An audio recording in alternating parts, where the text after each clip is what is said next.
huge thank you to mpb.com for sponsoring this week's video. Hello friends, welcome back to a brand new landscape photography vlog, and this time we're at the Golden Gate Bridge witnessing some incredible low fog. In this video I share various tips and techniques for how you can capture more minimalism in your photography, and overall one of the best shoots that I've had all year. I really hope you enjoy the adventure. How's it going, you guys? Welcome to another landscape photography vlog, and welcome back to San Francisco. So right now I'm probably at the most iconic view of the Golden Gate Bridge, which is called Hawk Hill. And it gives you this really nice elevated perspective above the bridge, above the city. So you get this, well, you know, bird's eye, hawk eye view of everything. I can even see to the west and see how far the fog bank is extending out to the sea. So it's a really awesome view, and let me show you what I'm looking at right now. This is just the classic right here. I mean, you can see the Golden Gate Bridge, you have the tree line down below, there's a boat down there, and the city is perfectly situated right in the middle of the bridge. But let me show you what happens when I zoom in here, because right now it's at 28 millimeters, so we're shooting really wide, we're seeing everything, but let's try see what this looks like from a telephoto perspective. Let's zoom in here first. Look at that, we can isolate the tower right there. Now, I do have a polarizer on here that's not twisted. Let me go ahead and twist that. There we go. More richness and color out of the scene. But look at that, even at 200 millimeters, we can get right into the bridge, peeking out of the fog. This is kind of cool with the bridge just sort of disappearing into the fog. As I scouted and zoomed in, I realized it might be really nice to switch to my 100-400 lens so that we could get even closer to the bridge and create more simplicity. That's kind of cool. So right now I'm just sort of looking at maybe doing an abstract shot of the wires from the bridge, you know, as they come down from the tower, just disappearing into the fog. So right now I'm at about 400 millimeters. I don't think it makes much sense to do a long exposure right now. That's kind of cool. All right, so here's my first test shot, focusing in on all those beautiful vertical lines fading off into the fog. As I looked at this image though, it felt like something was missing. And I noticed every few minutes or so, a group of birds would fly past the bridge. And I thought that would make the perfect addition to the scene. So then I shot this. So as the birds flew into my field of vision, I decided to position them on the left side and have the bridge on the right to kind of balance out the scene. And I really liked how in this image the fog almost created a V shape. Here's another photo with a different group of birds flying through and a different part of the bridge revealed from the fog. This type of photography was all about waiting for the right moment. I had plenty of shots of the bridge in the fog and plenty of groups of birds to work with, but it was all about finding the right balance between the two elements. All right, you know what? I think I gotta do a time lapse of this. I wanna try and get a shot of just the north tower of the bridge with the fog kind of close up swirling around it. For my settings, I'm just gonna leave it on f8 ISO 100, and then I'm gonna do a slight long exposure for this. And I'm gonna go over to my interval timer function here. This allows the camera to click multiple shots over time. And then for my interval, since the fog is moving pretty fast, I think a 1 second interval should be perfect for this. I don't need to do any longer, or else the fog will be potentially moving too fast in the time lapse. And there we go. Okay. Let's see how this turns out.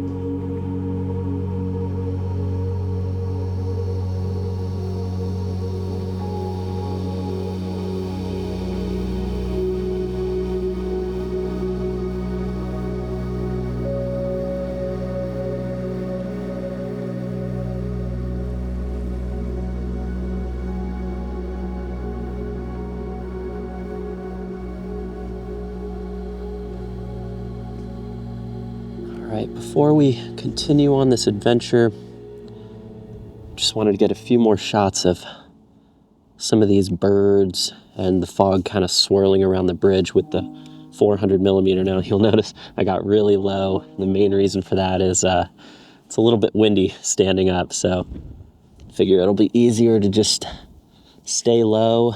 Every few seconds the fog kind of changes its position and reveals a slightly different composition. So I'm just kind of watching as little pieces of the hillside get revealed, and the fog has different shapes around the bridge, and every once in a while a bird flies through. And if you followed the channel for a while, you know that I love shooting birds.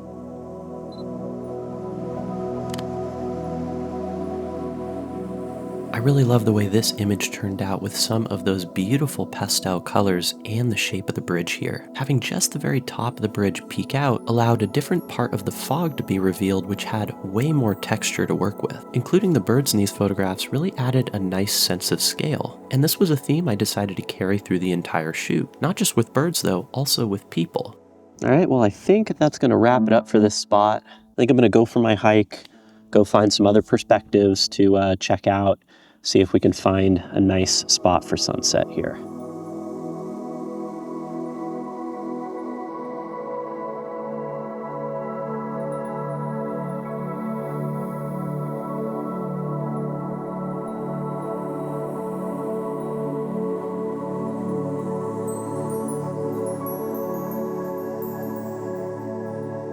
All right, so it's almost sunset here, and check this out. This is so cool. Look at how awesome this is. So nice. This is a really cool perspective too, because you can get a little bit closer to the bridge right here. And every once in a while, this little area down there gets revealed and all these people are standing there waiting for the view to come out. But they add a really nice sense of scale to the shot. We also have right over here, the city just kind of peeking out, starting to get that warm glow. So right now I've got the 100 to 400 here. I'm just doing handheld shots because it's really windy, and I don't want to miss these little moments in here when the fog shifts. Just look at that. Absolutely incredible. And then if I aim down here, you can see all the people down there standing. Every once in a while they get a glimpse of the bridge, and then just like that, it disappears. So this image was shot just a couple minutes prior while there was still more light on the bridge, and I decided to go with a vertical for this one. It's a fairly simple composition, but I'm really happy with the way this turned out. Look at that warm glow on the city. It adds a really nice color contrast between the cooler tones in the fog and the city and the sky up top. It's really nice. After shooting this one, I ended up getting one of my favorite shots at sunset, and here it is.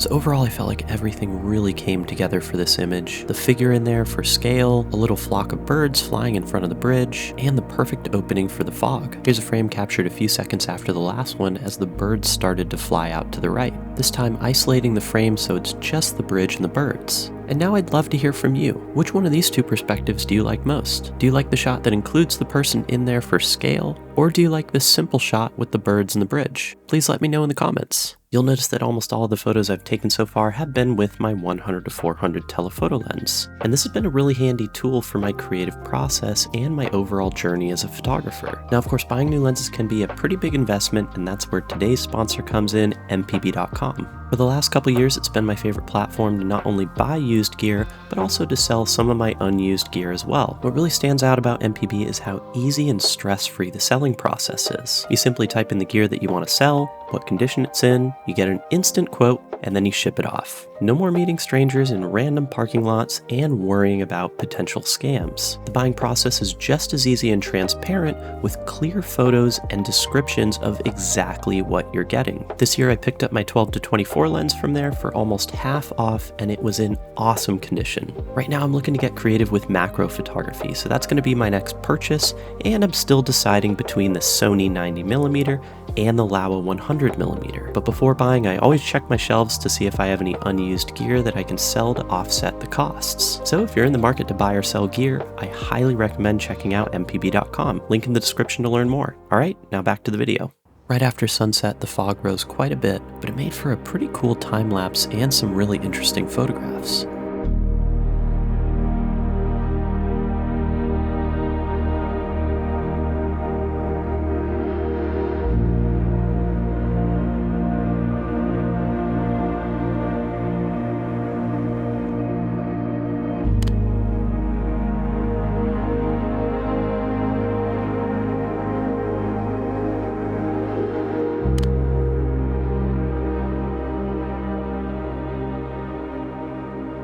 Okay, I know I've been showing a lot of images that are similar to this one, but I wanted to capture just one more photograph of the birds over the bridge, this time with the street lamps on and those car headlights, which I felt like added a completely different mood to this image. So it's just after sunset, and the bridge lights are on.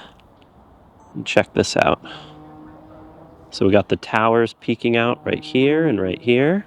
This is at about 28 millimeters. I'm gonna go ahead and try a long exposure here. So I'm gonna do ISO 100, maybe f11, and that puts me at a nice 6-second exposure, which I think should work really nice for this. Let's try it.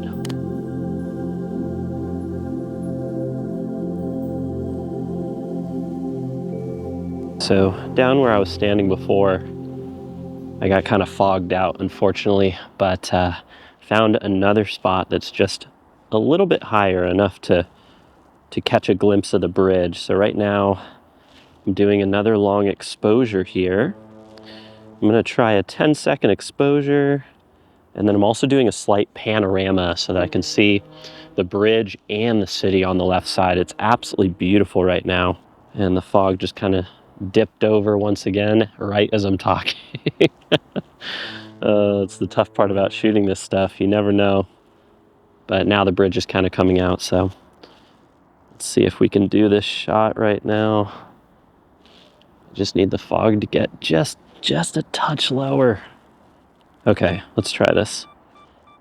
Ooh, that's looking pretty good. Okay, and then I'm gonna try my panorama here. I think I'm gonna do actually 3 shots. So rather than 2, I'm gonna do 1 more shot facing towards this left side. And then I'll stitch these together in post, and hopefully they'll stitch correctly. Yeah, that's pretty cool right there.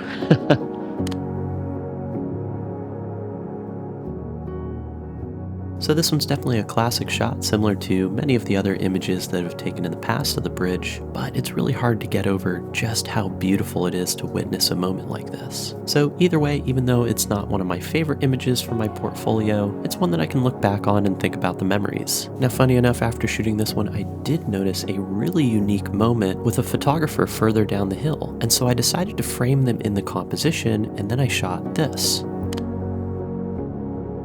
So again, following that theme of sense of scale, I really love the way this one turned out. Compressing the shot at more of a telephoto perspective also allowed me to really zoom into some of those hills out there in the distance, which I felt like added a little bit more interest to the shot.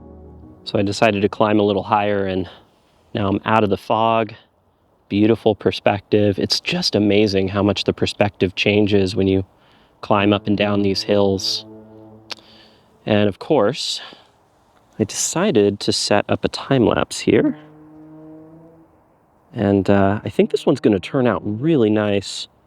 So I'm doing 1-second intervals, and I have to do a pretty high ISO because it's kind of dark. 0.8 of a second, f3.2. I'm really excited to see how this one turns out.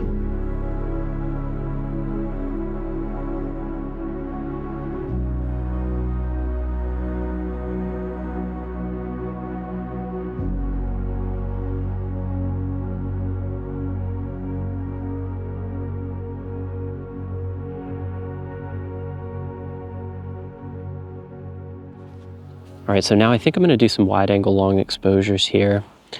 And I've got the 16 to 35 on here, and I'm keeping it pretty simple. I think I'm just gonna do like ISO 400, 0.6, and then maybe about a 15-second exposure looks perfect for this. Now I was thinking it might be fun to do a panorama too, so, you know, doing a few, oh, there is something in this bush. What are you? Show yourself. Hey. I think it's a squirrel or a rabbit. Anyways, it's really cool because the road down there kind of leads through, so every once in a while a car will go on the right side, which really helps to balance out the scene because it's quite a bit darker on the right side than it is the left side. So I think that'll be a nice addition to the frame. So this panorama again was kind of a classic San Francisco fog shot, but overall I really liked the way this one turned out. I feel like that red light trail leading down the road really added a lot of balance to the scene, and I love how the fog started creeping up the middle hill. This image is a lot different from most of the ones I was focusing on because it doesn't really rely so much on minimalism, and it focuses more on the grandeur of the experience. But during my shoots I love to explore different techniques, and this was just a perfect way to cap off an incredible evening. Yep, the fog is definitely getting higher now, so I think we may need to call it a night because unfortunately I'm not going to get much higher than this. So this is the end of the road in terms of shooting, which is fine. I feel like I've shot all day and had a pretty good time doing it, and yeah, really happy I was able to take you guys on this adventure. And also, you know, I've been going around and shooting fog at some different spots on different occasions that I didn't get a chance to vlog, and I thought it would be a perfect opportunity to show you some of the recent stuff I've been working on. So here it is.